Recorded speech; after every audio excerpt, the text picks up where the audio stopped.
सो dear students, chemical equilibrium में अब हम स्टार्ट करते हैं केसी और केपी से रिलेटेड कुछ न्यूमेरिकल्स। न्यूमेरिकल्स हमारे जो चलेंगे वो सिंपल से धीरे धीरे धीरे कॉम्प्लेक्स की तरफ चलेंगे।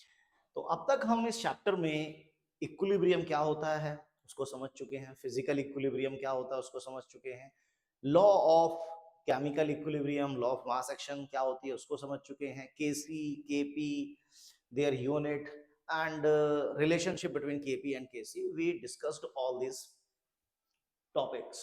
So अब हम बात करेंगे कुछ न्यूमेरिकल पोर्शन की। तो which graph will show equilibrium condition? देखिए इक्विलिब्रियम की कंडीशन तब होती है जब फॉरवर्ड और बैकवर्ड की स्पीड सेम हो जाती है। यहां पर देखिए कहीं ना कहीं डिफरेंट दिखाई दे रही है, यहां पर भी डिफरेंट दिखाई दे रही है, लेकिन यहां पर फॉरवर्ड और बैकवर्ड यहां जाकर इस पॉइंट पर सेम स्पीड से ट्रेवल कर रहे हैं। इसका मतलब हमारी चॉइस होगी आंसर नंबर सी। जी हाँ, सी चॉइस, क्योंकि फॉरवर्ड और बैकवर्ड यहां पर सेम स्पीड से प्रोसीड कर रहे हैं। चलिए हम आगे बढ़ते हैं क्वेश्चन नंबर 2 की तरफ। जी हाँ, क्वेश्चन को पढ़िए बच्चों। a plus B changes to c plus D. एक इक्वेशन हमें दी गई है इक्विलिब्रियम में, a plus b changes to c plus d, and the equilibrium constant for this equation a plus b changes to c plus d. Equilibrium constant is k1 for this, and c plus d changes to a plus b. देखिए बहुत ही घटिया question है। कहता है इसका equilibrium constant है, दोनों में क्या रिलेशन है। देखो इक्विलिब्रियम की जो कैरेक्टरिस्टिक्स थी हम उसमें डिस्कस कर चुके हैं। मैंने क्या क्या कैरेक्टरिस्टिक आपको बताई थी, एक बार रिकैप कर देते हैं कि कोई भी इक्वेशन है अगर वो इक्विलिब्रियम में है तो उस इक्वेशन का इक्विलिब्रियम कांस्टेंट फिक्स्ड होगा एक फिक्स्ड टेम्परेचर पर, and the value of Kc और Kp does not depend upon the initial amount of reactant. आप स्टार्टिंग में कितना रिएक्टेंट ले रहे हैं, कम ले रहे हैं, ज्यादा ले रहे हैं, उससे कोई फर्क नहीं पड़ रहा। हर इक्वेशन का अपना एक पर्टिकुलर केसी या केपी होगा जिसकी वैल्यू केवल टेम्परेचर पर डिपेंड करेगी। ये थी हमारी कैरेक्टरिस्टिक नंबर 1। सेकंड क्या थी, अगर हम किसी इक्वेशन को रिवर्स करते हैं जैसा कि हम यहां कर रहे हैं तो केसी हमारा रिवर्स होता था। तीसरी क्या थी, जब हम किसी नंबर से किसी इक्विलिब्रियम इक्वेशन को मल्टीप्लाई करते थे तो that number became the exponent of the equilibrium constant. किसी नंबर से आप डिवाइड करेंगे, सपोज डिवाइड करने का मतलब है आपने 1/2 से मल्टीप्लाई कर दिया, तो 1/2 became the exponent of the equilibrium constant. आप दो इक्वेशन को, तीन इक्वेशन को प्लस करते थे तो उनके इक्विलिब्रियम कांस्टेंट मल्टीप्लाई होते थे for the equilibrium constant of the resultant equation. और अगर माइनस करते थे तो डिवाइड होता था, और कैटलिस्ट डज नॉट अफेक्ट केसी। यहां पर बेसिकली आप इक्वेशन को रिवर्स कर रहे हो, इसका मतलब होगा K2 is 1/K1. It means K1 K2 equal to 1, so it is choice number A. Very simple, very easy. चलिए हम सिंपल टू कॉम्प्लेक्स चलेंगे। देखिए हमें रिएक्शन दिया हुआ है A changes to B, equilibrium में दिया हुआ है A changes to B जिसका Kc है 1। मैं एक बार इधर ही लिख डालता हूं, A changes to B और इसका Kc है 1। Then B changes to C और इसका Kc है it is 3, and then C changes to D और इसका Kc हमें दिया हुआ है 5। चलिए हमें A to D निकालना है। A to D का मतलब we have to plus all these equation. So B से B cancel, C से C cancel, तो A changes to D. And what is the characteristic कि अगर हम दो इक्वेशन या तीन इक्वेशन या इवन 10 इक्वेशन को भी प्लस करते हैं इक्विलिब्रियम की, तो जो इक्विलिब्रियम कांस्टेंट होगा for the resultant equation it is equals to the product of equilibrium constant of individual equation. तो इस इक्वेशन का जो केसी होगा that is equal to 1 into 3 into 5. It means it is 15.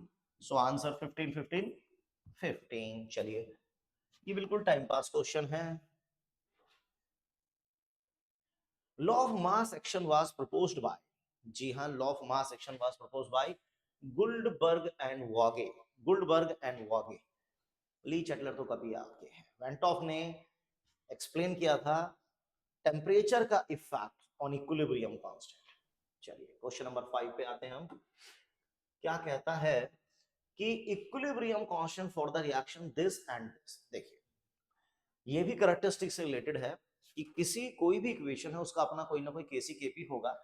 यहां पर इस इक्वेशन को 2 से मल्टीप्लाई किया गया है, तो जब आप किसी नंबर से किसी इक्वेशन को मल्टीप्लाई करते हैं ना, तो देखिए इसका इक्विलिब्रियम कांस्टेंट k1 है, इसका k2 है, तो k2 is equal to k1 power 2। जिस नंबर से आपने मल्टीप्लाई किया that number became the exponent of the equilibrium constant. तो दिस यानी k2 k2 k2 k2 k2 is k2 is k1 square, right. चलिए आगे बढ़ते हैं।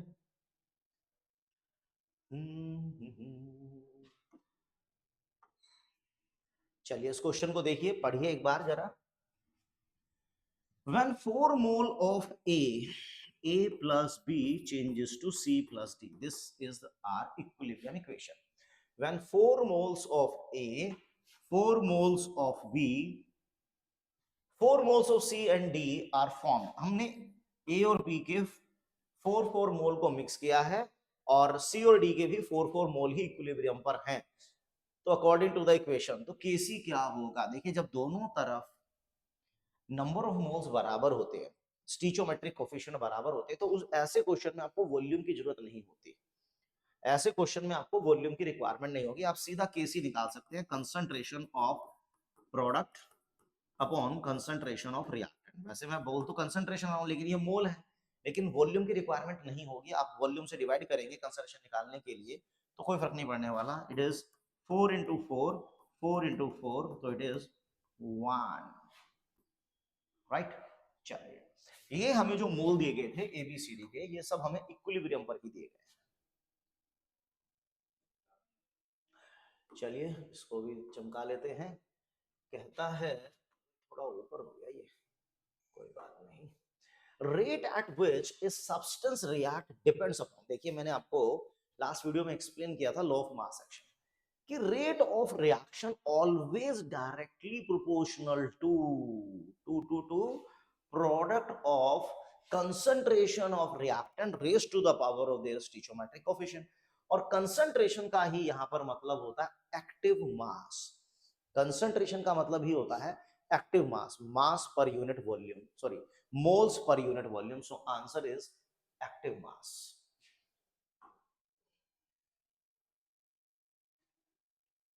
चलिए स्टेट ऑफ इक्विलिब्रियम, देखिए ये अगेन कैरेक्टरिस्टिक से रिलेटेड है, तो कैरेक्टरिस्टिक को भी एक बार रिकैप कर लेते हैं।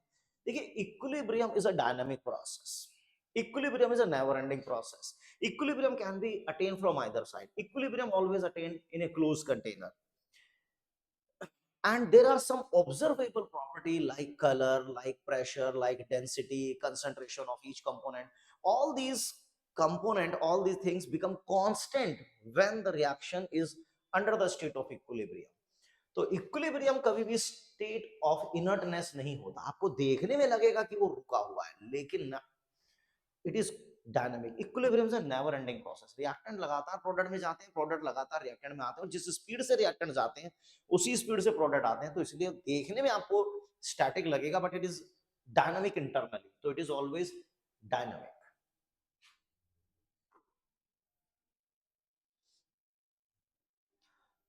चलो भाई चलो चलो चलो, देर मत करो यार। चलिए for the reaction this the expression of equilibrium constant, देखिए इक्विलिब्रियम कांस्टेंट का एक्सप्रेशन आप छोटी क्लासेस से लिखते आ रहे हैं, concentration of product upon concentration of reactant and raised to the power of their respective stoichiometric coefficient. तो यहां पर C और A B स्क्वायर, तो ये तो सिंपल क्वेश्चन हो गया यार, ये तो टाइम पास कर रहा है, ये तो गलत बात है। चलिए इसको देखते हैं क्या कहता है। क्वेश्चन को एक बार जरा पढ़ते हैं। 2A plus B changes to 3C plus D, सभी गैसेस स्टेट में है। चलिए ठीक है। 2 moles of each of A and B were taken into a flask. The following must be true when the system attain equilibrium. चलिए देख लेते हैं। देखिए ये तो हमने इनिशियली लिया, अब क्या होगा जब रिएक्शन आगे बढ़ेगा, A और B रिएक्ट करते जाएंगे, तो with the passage of time the concentration of A and B both decreases and concentration of C and D will increases. तो इसका 1 मोल इसके 2 मोल से रिएक्ट करेगा ना, तो इसका x मोल इसके 2x मोल से रिएक्ट करेगा, तो इसके 3x मोल बनेंगे और इसके x मोल बनेंगे। तो अब देखिए उसने क्या पूछा है कि what is true at equilibrium. तो ज्यादा डिक्रीज तो ए में हो रहा है ना, देखो दोनों की इनिशियल तो सेम थी, लेकिन जब इक्विलिब्रियम अटेन होगा तो ए की कंसंट्रेशन ज्यादा डिक्रीज हो रही है एज कंपेयर टू बी, तो A will lesser than B, this one.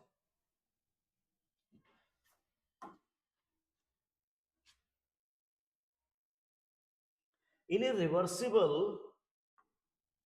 in a reversible chemical reaction equilibrium is said to have been established when, देखिए इक्विलिब्रियम जब भी established होता है तो जितने भी कंपोनेंट इक्विलिब्रियम पे होते हैं रिएक्टेंट प्रोडक्ट, सभी की कंसंट्रेशन कांस्टेंट हो जाती है, फॉरवर्ड बैकवर्ड की स्पीड इक्वल हो जाती है। तो concentration of reactant product are equal ना, ये जरूरी नहीं है इक्वल हो, अपोजिंग रिएक्शन सीज, रिएक्शन कभी सीज नहीं होते, हमेशा कंटिन्यूएशन में होते हैं, speed of opposing reactions become equal. Yes, this one is correct, absolutely correct.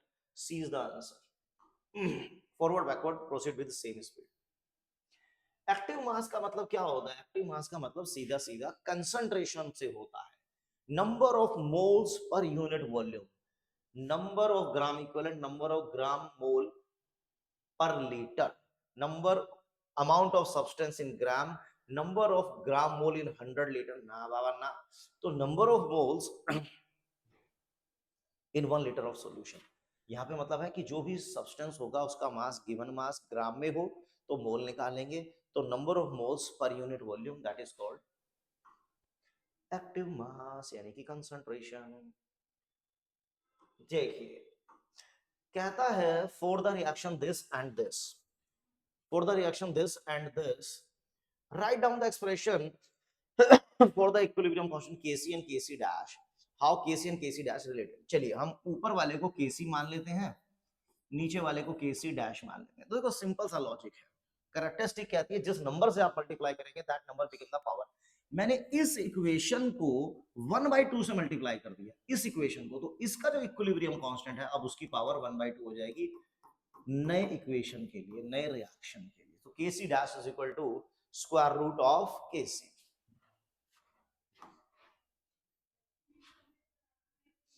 चलिए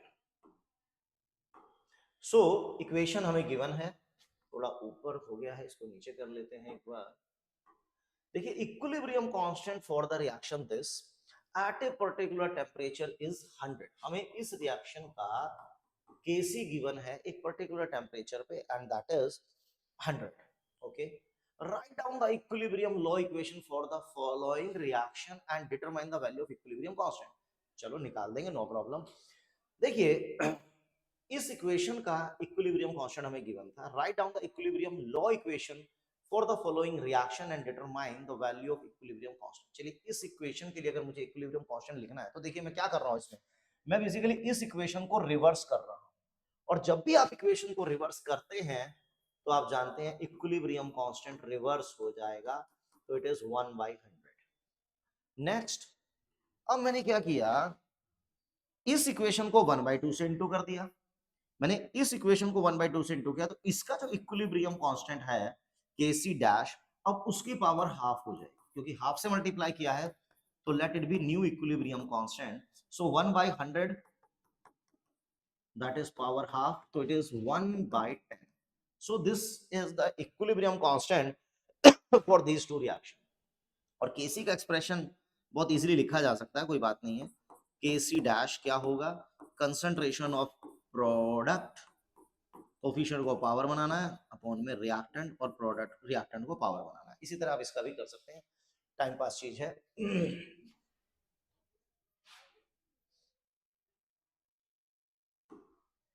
चलिए क्वेश्चन को पढ़िए एक बार, determine Kc for the reaction this, हमें इस रिएक्शन का Kc बताना है from the following data at 298 kelvin. देखिए दो इक्वेशन हमें गिवन है, दो इक्वेशन हमें गिवन है, 2NO changes to N2 plus O2, इसका Kc हमें गिवन है कितना, 2.4 10 रेज टू पावर 30, इसका केसी गिवन है। और सेकंड इक्वेशन का केसी गिवन है हमें, मैं इसको केसी 1 कर देता हूं, इसको केसी 2, तो दिस इज 1.4। ओके, अब मुझे कुछ इस तरह से जुगाड़बाजी करनी है कि इन दोनों इक्वेशन को मैं मैनिपुलेट करूं, प्लस करूं, माइनस करूं, रिवर्स करूं, कि ऊपर वाली इक्वेशन आ जाए। देखिए, सबसे पहले मुझे क्या करना होगा, मुझे n2 और O2 लेफ्ट में चाहिए, जबकि इस इक्वेशन में राइट में है, तो मुझे इसको पलटना पड़ेगा। इस इक्वेशन को रिवर्स कर देते हैं पहले तो n2 O2 changes to 2NO, और जैसे ही मैंने इक्वेशन को रिवर्स किया, एक नया इक्विलिब्रियम कांस्टेंट आ गया थर्ड, और क्योंकि इस इक्वेशन को रिवर्स किया तो इसका Kc 1 upon this 1.2 10 raise to power 30। चलिए, अब मुझे इसमें कोफिशिएंट चाहिए 1/2, तो मुझे इसको 1/2 से इंटू भी करना पड़ेगा, तो 1/2 n2 1/2 O2 changes to NO, तो अब नया इक्विलिब्रियम कांस्टेंट क्या हो जाएगा, इस पूरे की पावर 2.4 10 रेज टू पावर 30, और इस पूरे की पावर 1/2। और अब क्या करना चाहिए, हमें इसके साथ प्लस कर देना चाहिए, इस इक्वेशन के साथ Kc2 के साथ Kc4 को प्लस कर देना चाहिए, और जब आप प्लस करेंगे तो आप देखेंगे NO से NO कैंसिल आउट हो जाएगा, राइट। तो half N2 half O2 plus half Br2 changes to NOBr, ये आपकी इक्वेशन आ जाएगी। और जब आप दो इक्वेशन को प्लस करते हैं तो उनके रिस्पेक्टिव इक्विलिब्रियम कांस्टेंट मल्टीप्लाई हो जाते हैं 100%।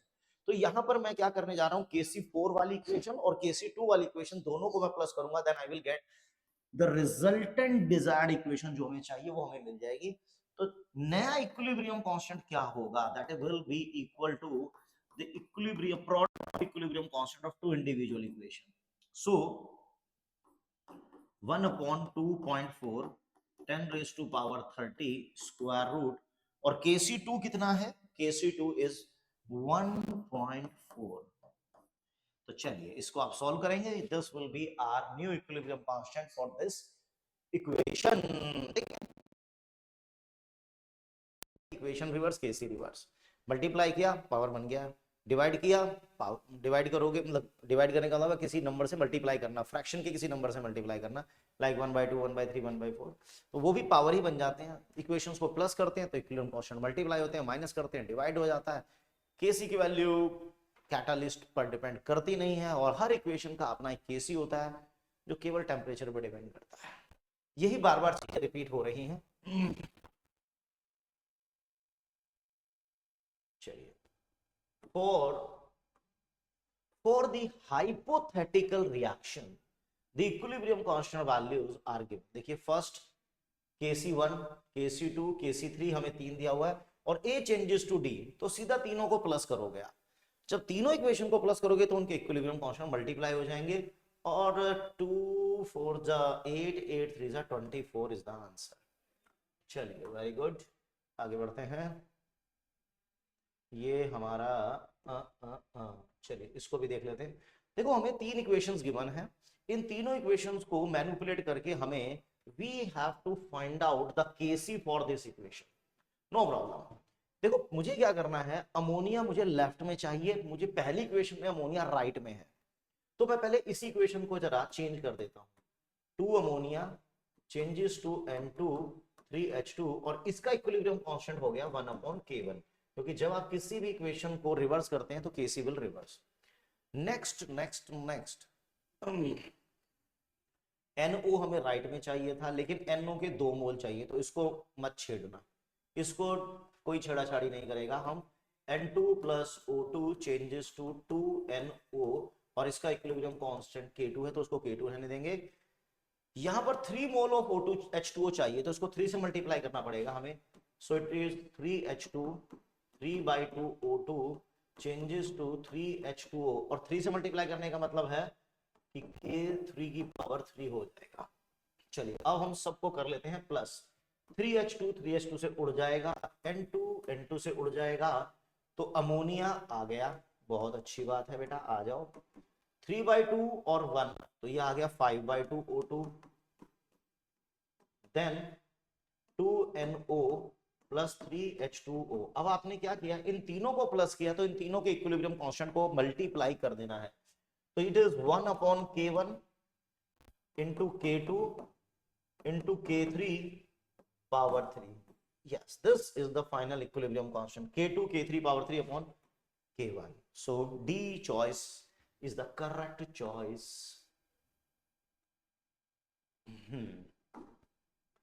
चलिए, इन ए रिवर्सिबल रिएक्शन, लोट के बुद्धू घर को आए, that is called reversible reaction. Study it's mechanism says that both the forward and reverse reaction follow first order kinetics if the half life of forward and backward is this and this, equilibrium constant for the reaction। देखिए मैं बताता हूं इसको। Suppose कीजिए A changes to B and B changes to A। A changes to B forward हो गया, B changes to A backward हो गया, and both are following first order kinetics। Okay report है, चलिए। and the half life of forward it is 400 second and half life of backward it is 250 second। No problem. देखिए kinetics में आपने पढ़ा होगा, या खैर अभी जो 11th क्लास के स्टूडेंट है उनको तो इतना नॉलेज नहीं होगी, अभी 12th में आप पढ़ेंगे काइनेटिक्स की। जो टी हाफ होता है it is equals to 0.693 upon में के। ये हम के फॉरवर्ड का लेंगे क्योंकि मैं टी हाफ भी फॉरवर्ड का ले रहा हूं। तो ये आ जाएगा 0.693 अपॉन में four.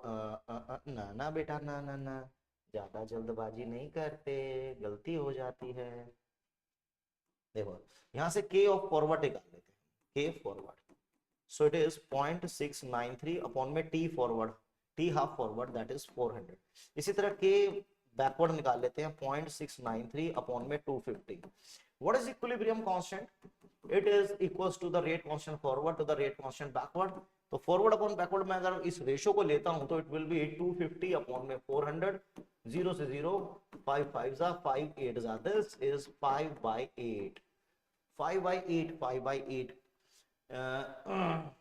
8 6 48, 8 6 48। So answer should be C choice. ठीक है, चलिए आयोडेक्स मिलिए, काम पे चलिए। देखिए क्वेश्चन में ए वेसल एट 1000 केल्विन, देखिए इक्विलिब्रियम हमेशा एक कांस्टेंट टेम्परेचर पर मेंटेन होता है।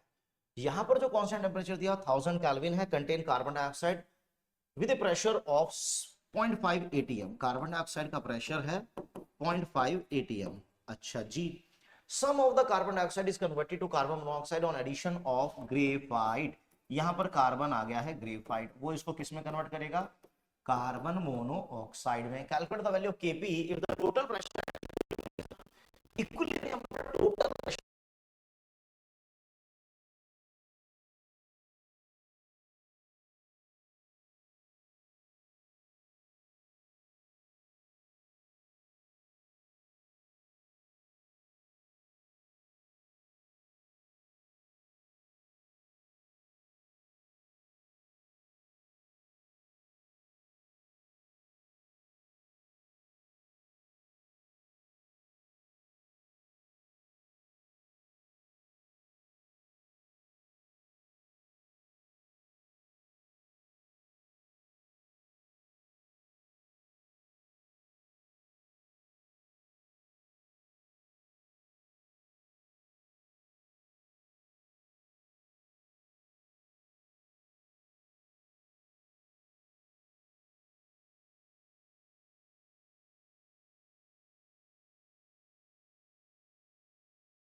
is introduced in a sealed container of volume इतना and heated to this until equilibrium is reached. The equilibrium constant for this reaction is this much. At this temperature, calculate mass of calcium oxide. Calculate mass of calcium oxide form. देखिए पहले question को एक बार लिख लीजिए, इधर लिख लेता हूं, कैल्शियम कार्बोनेट चेंज हो रहा है कैल्शियम ऑक्साइड में प्लस कार्बन डाइऑक्साइड में, इस तरह का कुछ सीन है। टेम्परेचर हमें दिया हुआ है, टोटल वॉल्यूम दी गई है और केसी हमें दिया गया है वगैरह वगैरह वगैरह। तो यार यहां पर देखो केसी और केपी इक्वल होंगे, केसी और केपी इक्वल होंगे, नहीं नहीं हाँ केपी और केसी, क्योंकि यहां पर ये दोनों तो सॉलिड स्टेट में है, तो जो केसी निकलेगा that will depend upon the concentration of carbon dioxide. इसी तरह जो केपी निकलेगा it is equals to the partial pressure of carbon dioxide. ठीक है, ऐसा कुछ सीन हमें दिया हुआ है, यानी जो कुछ भी केसी और केपी का एक्सप्रेशन निकलेगा उसमें केवल और केवल कार्बन डाइऑक्साइड का फिलहाल योगदान है। तो ये जो वैल्यू होगी ये केवल कार्बन डाइऑक्साइड के बिहाफ पर आई है, और ये हमें इक्विलिब्रियम कांस्टेंट दिया हुआ है, लेकिन एटीएम में दिया हुआ है, तो एटीएम का मतलब दिस इज केपी।